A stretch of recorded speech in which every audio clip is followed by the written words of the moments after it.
With PS Parihar channel में आपका स्वागत है। सुबह की इस वीडियो में ऐसी सूचनाएं होती हैं जो विभिन्न समाचार पत्रों पर छवि होती हैं और विद्यार्थियों के लिए आवश्यक होती हैं। तो आइए शुरू करते हैं और देख लेते हैं कि आज के समाचार पत्रों में विद्यार्थी जीवन से संबंधित कौन कौन सी सूचनाएं हैं। आगे बढ़ने से पहले एक सूचना उन विद्यार्थियों के लिए जो विद्यार्थी यूपी SSC वीडियो भर्ती की तैयारी कर रहे हैं। वे सभी अभ्यर्थी चक्षु प्रकाशन की इस बेस्ट बुक को ले सकते हैं, जिसे आप लोग यहाँ पर देख सकते हैं। इस पुस्तक में 20 प्रैक्टिस सेट है, उनकी पूरी व्याख्या भी दी गई है। 2 सॉल्व पेपर भी आपको मिल जाएंगे जो परीक्षा 2015 और 16 में हुई थी। 3250 बहुविकल्पी प्रश्न भी इस पुस्तक में दिए हुए हैं। सभी कापी किताबों की दुकानों में चक्षु प्रकाशन की ये बेस्ट बुक आपको मिल जाएगी। और अगर आप लोग ऑनलाइन मंगवाना चाहते हैं तो उसकी लिंक मैंने डिस्क्रिप्शन बॉक्स में दे दिया है, वहां पर जाकर के आप लोग ऑनलाइन भी मंगवा सकते हैं। कम समय में अगर आप लोग यूपी SSC वीडियो भर्ती की तैयारी कर रहे हैं तो उसके लिए भी ये बेस्ट बुक है।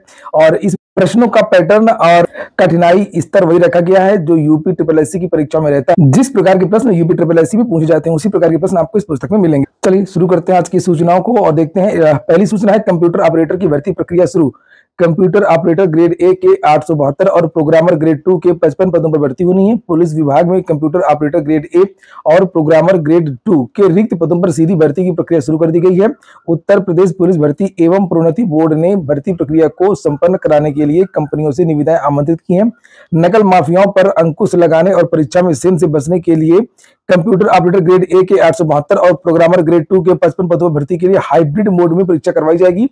इसके अलावा सिपाही के पद पर 534 कुशल खिलाड़ियों की भर्ती की प्रक्रिया के तहत शुक्रवार को भर्ती बोर्ड ने 245 खिलाड़ियों का चयन परिणाम जारी कर दिया। बताते चले कि 28 मार्च को 234 खिलाड़ियों का चयन परिणाम जारी हुआ था। शुक्रवार को जारी चयन परिणाम के मुताबिक खेलों की 12 अलग अलग विधाओं में 164 पुरुष और 81 महिला खिलाड़ियों का चयन हुआ है। अगली सूचना है वर्ष के भीतर भरे जाए प्रदेश की राजस्व अदालतों के खाली पद। इलाहाबाद हाईकोर्ट ने तय अवधि में अर्जी निस्तारित करने का दिया निर्देश। इलाहाबाद हाईकोर्ट ने प्रदेश की सभी राजस्व अदालतों के अधिकारियों को राजस्व संहिता के उपबंधों का कड़ाई से पालन करने को कहा है। साथ ही हाईकोर्ट ने राज्य सरकार को उप जिलाधिकारी न्यायिक व तहसीलदार न्यायिक के खाली पदों को 1 वर्ष के भीतर भरने का निर्देश भी दिया है। कोर्ट ने मुख्य सचिव को सभी आयुक्तों व कलेक्टर को आदेश की जानकारी उपलब्ध कराने को कहा है। कोर्ट ने अधिकारियों की ओर से राजस्व संहिता के अंतर्गत दाखिल विवाद में समाप्त हो चुके तो और भी बहुत सारी बातें लिखी हुई है, लेकिन मुख्य बात यही है कि हाई कोर्ट ने राज्य सरकार को उप जिलाधिकारी न्यायिक व तहसीलदार न्यायिक के खाली पदों को 1 वर्ष के भीतर भरने का निर्देश दिया है। कल उत्तर प्रदेश लोक सेवा आयोग ने जो नोटिस जारी किया था RO-ARO 2016 के कट ऑफ की, उसके बारे में यहाँ पर जानकारी दी गई है कि RO-ARO 2016 का कट ऑफ चयन के 2 वर्ष बाद जारी किया गया। उत्तर प्रदेश लोक सेवा आयोग ने RO-ARO 2016 का कट ऑफ शुक्रवार को जारी कर दिया और इसी के साथ अभ्यर्थियों के प्राप्तांक भी जारी किए हैं। कट ऑफ अंतिम परिणाम घोषित होने के 2 साल बाद जारी किया गया है। कट ऑफ एवं प्राप्तांक 1 जून तक आयोग की वेबसाइट पर उपलब्ध रहेंगे। आयोग ने इसकी मुख्य परीक्षा 2020 में 22 एवं 23 दिसंबर को कराई थी। वहीं अंतिम परिणाम 21 में 5 अप्रैल को घोषित किया था। RO सचिवालय में जनरल की अधिकतम 278 और न्यूनतम 257, ओबीसी की 256 से लेकर 248 की कट ऑफ। कल मैंने इसी बारे में एक विस्तृत वीडियो बनाया था और विभिन्न भर्तियों की कट ऑफ के बारे में जानकारी दी थी। तो वहीं पर मेडिकल कॉलेजों को 14 असिस्टेंट प्रोफेसर मिले हैं और लिखा कि राजकीय मेडिकल कॉलेजों में असिस्टेंट प्रोफेसर पीडियाट्रिक्स का परिणाम शुक्रवार को घोषित कर दिया गया। 2021-22 में विज्ञापित 18 पदों के लिए बीते 19 मई को साक्षात्कार हुआ था।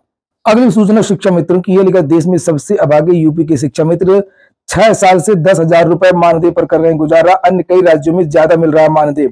लिखा हुआ है कि बेसिक शिक्षा परिषद के प्राथमिक स्कूलों में 2 दशक से अधिक समय से बच्चों को पढ़ा रहे उत्तर प्रदेश के 1 लाख से अधिक शिक्षा मित्र पूरे देश में सबसे अभागे हैं। सर्व शिक्षा अभियान के तहत 2 दशक पहले पूरे देश में तकरीबन 7.5 लाख संविदा शिक्षक रखे गए थे। इस दौरान कई राज्यों में ये संविदा शिक्षक पूर्ण शिक्षक बन गए हैं, तो तमाम राज्यों में इनका मानदेय बढ़ाया गया। मानदेय के बारे में यहाँ पर मुख्य रूप से लिखा हुआ है कि अलग अलग राज्यों में इनको ज्यादातर तो समायोजित कर दिया गया है और जहां पर ये समायोजित नहीं हुए हैं तो एक निश्चित अवधि के बाद में इनका जो वेतन है वो बढ़ा दिया गया है। लिखा हुआ है कि बिहार में 2006 में ही समायोजित कर दिया गया था और फिलहाल इन्हें 35 से 48 हजार रुपए मानदेय मिल रहा है।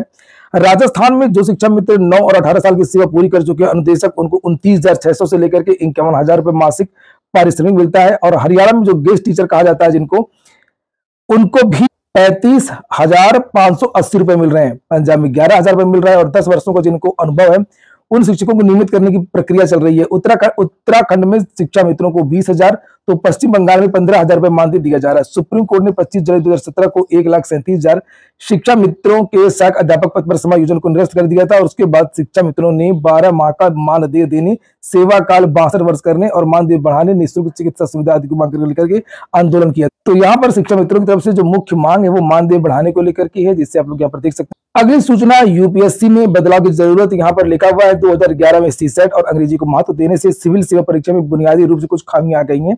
और आज के समाचार पत्रों में कई ऐसे कॉलम है जिसमें यूपीएससी के पैटर्न को लेकर के प्रश्न चिन्ह लगाया गया है। लिखा कि 2011 में पूरी परीक्षा में सीसेट और अंग्रेजी का बोलबाला होने से बुनियादी रूप में कुछ खामियां आ गई हैं। कुछ ऐसे टॉपर्स हैं जो सीसेट में भी फेल हो गए थे इसकी पहले वाली परीक्षा में। कई ऐसे टॉपर हैं जिनका प्री नहीं निकल पाया था। 2-3 आंकड़े यहाँ पर ये बताते हैं कि जैसे 80% उम्मीदवार इसमें केवल इंजीनियर हैं जिनका चयन हुआ है, लेकिन ये जितने भी इंजीनियर हैं ये 10% भी ऐसे नहीं है जो अपना वैकल्पिक विषय इंजीनियरिंग लेते हैं। ये ज्यादातर एंथ्रोपोलॉजी, समाजशास्त्र, राजनीति विज्ञान इत्यादि लेते हैं। इन नौजवानों का उपयोग अपने ही क्षेत्र में होना चाहिए था, चाहे वो आईआईटी के छात्र हो, चाहे वो एम्स के छात्र हो। तो वहीं पर एक और समाचार पत्र है दैनिक जागरण, उसमें लिखा हुआ शिक्षकों की कमी से ढहा आईएएस का किला। ये बात हो रही है प्रयागराज की। अभी हाल ही में यूपीएससी का परिणाम आया है। इलाहाबाद विश्वविद्यालय के छात्र गिनती में नहीं मिल रहे हैं कि किसी का चयन हुआ हो। भले ही इलाहाबाद की धरती के बहुत सारे छात्रों का चयन हुआ है, मगर उनकी पढ़ाई लिखाई ज्यादातर दिल्ली में ही हुई है। और लिखा कि सीसेट लागू होने के बाद इलाहाबाद विश्वविद्यालय में होने लगी शिक्षकों की कमी। 2021 तक खाली हो गए हैं 600 पद। और लिखा कि लोक सेवा आयोग, लिखा हुआ कि अच्छे शिक्षकों की कमी हो गई है और ऐसे में छात्र ब्यूरोक्रेसी की बजाय दूसरे विकल्प की तरफ हाथ पैर मारने लगा। प्रतियोगियों का कहना है कि सिविल सेवा के लिए आवश्यक अंग्रेजी के लिए प्रयागराज में माहौल ही नहीं बचा।